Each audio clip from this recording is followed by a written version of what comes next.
નમસ્કાર, YNN ન્યૂઝમાં આપનું સ્વાગત છે। સમાચારમાં વાત કરીએ તો સ્થાનિક સ્વરાજ્યની ચૂંટણીને લઈને વડોદરા પોલીસ સજ્જ બની છે।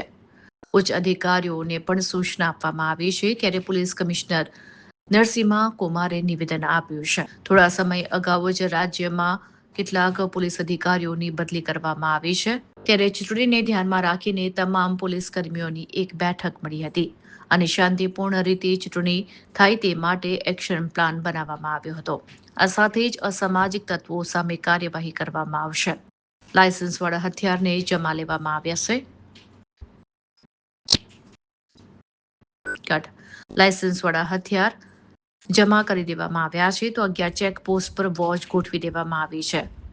25%થી વધુ હથિયારને જમા લઈ લેવામાં આવ્યા છે, તો ડ્રિંક એન્ડ ડ્રાઈવ સામે પણ ઝુંબેશ હાથ ધરવામાં આવી છે। સંવેદનશીલ વિસ્તારમાં પણ પોલીસનો ચુસ્ત બંદોબસ્ત ગોઠવવામાં આવશે। રિપોર્ટર રાહુલ રાજપૂત, વડોદરા। राज्य चूंटणी पंच द्वारा 1 एप्रिल 2026 रोज तालुका पंचायत, जिला पंचायत અને નગરપાલિકાઓના ચૂંટણીની જાહેરાત કરવામાં આવેલ છે અને તેના સાથે જ આદર્શ આચારસંહિતા અમલમાં આવી ચૂક્યા છે। તે દિવસથી જ શહેર પોલીસ સમગ્ર શહેરી વિસ્તારમાં અને સાથે સાથે એજીસમાં આવતા તાલુકા પંચાયત અને જિલ્લા પંચાયત જ્યુરિસ્ડિક્શનમાં ઇલેક્શન સંબંધિત પ્રક્રિયા એક શાંતિપૂર્ણ માહોલમાં સંપન્ન થાય તે માટે ગતિમાન બનીને કેટલાક એક્ટિવિટી શરૂ કરી દીધી છે।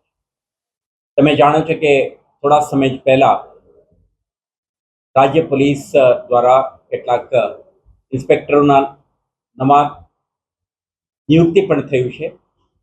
આના પરિપ્રેક્ષમાં આપણા આંતરિક બદલીઓ પણ થઈ ગઈ છે। એટલા માટે આજે તમામ થાણા અમલદારો, પોલીસ ઇન્સ્પેક્ટર સંવર્ગના અધિકારીઓ, ACP, DCP, additional CP, joint CPO માટે એક 2 કલાકની એક બ્રીફિંગ સેશનનું આયોજન કરવામાં આવ્યું હતું।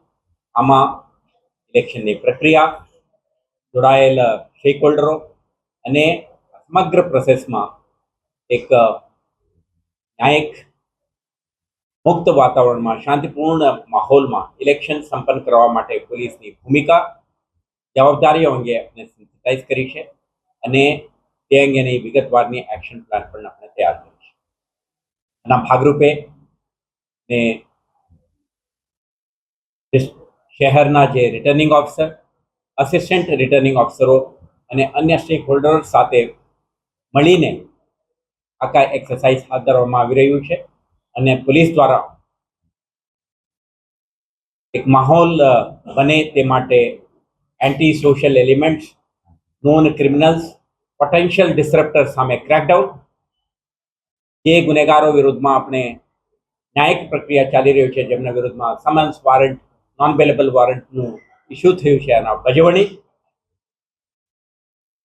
અને જે લાયસન્સ ધારકો છે, હથિયાર રાખે છે સ્વરક્ષણ માટે, પાક રક્ષણ માટે કે અન્ય પ્રવૃત્તિઓ માટે, એવા હથિયારોના દુરુપયોગ ના થાય, કોઈ પણ રીતે ઇલેક્શનને ઇમ્પેક્ટ ના કરે તે માટે એના જમા લેવાની પ્રક્રિયા અને સાથે સાથે સમગ્ર શહેરમાં ક્રિમિનલ એલિમેન્ટ્સ મૂવમેન્ટ ના કરી શકે અને ડિસરપ્ટ ન કરી શકે તે માટે 11 જેટલા ચેકપોસ્ટને સક્રિય બનાવીને સઘન ચેકિંગ,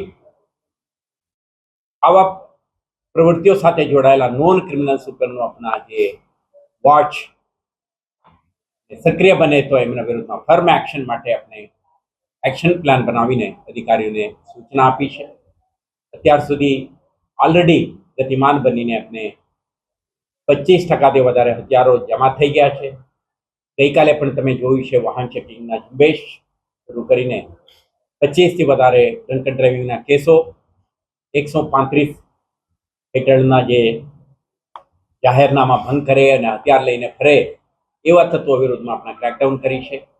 તો આવતા દિવસોમાં પોલીસની હાજરી, વિઝિબિલિટી અને ડોમિનેશનમાં વધારો થશે અને સાથે સાથે ઇલેક્શન પ્રક્રિયા દરમિયાન returning officer, assistant returning officer અને અન્ય સ્ટેક હોલ્ડર સાથે સંકલનમાં રહીને સમગ્ર પ્રોસેસ ની ઇન્ટિગ્રિટી, એક પારદર્શક અને રાજ્ય ચૂંટણી પંચના સૂચનાઓ મુજબ કરવામાં આવે તે અંગે પોલીસ આપણા ભૂમિકા, આપણા જવાબદારી નિભાવવા અંગે આખા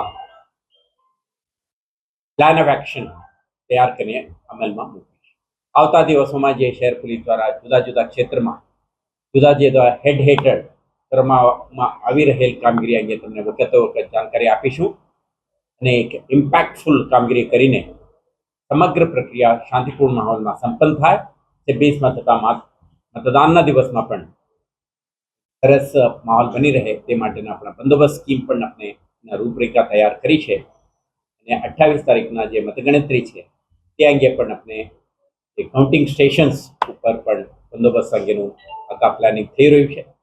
તો આજથી 30 તારીખ સુધીના તમામ પ્રક્રિયામાં શહેર પોલીસ સતર્ક, વિજિલન્ટ અને ડોમિનન્ટ બનીને આ પ્રક્રિયામાં શાંતિ સુવ્યવસ્થા બની રહે તે અંગે કાર્યરત રહેશે.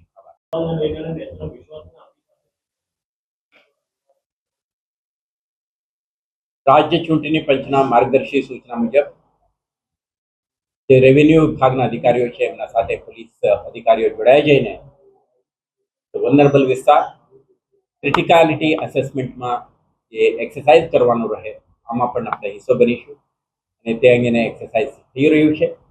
કોઈ પણ વિસ્તારના વલ્નરેબિલિટી ને ધ્યાને રાખીને વધારાના પ્રિવેન્ટિવ મેજર્સ, ડોમિનેશન એક્સરસાઇઝ અને મતદાનના દિવસે કરવાની થતી કાર્યવાહી અંગે પણ આપણે એક્શન પ્લાનમાં તૈયારીઓ કરી ચૂક્યા છે. Subscribe now and press the bell icon. Never miss an update.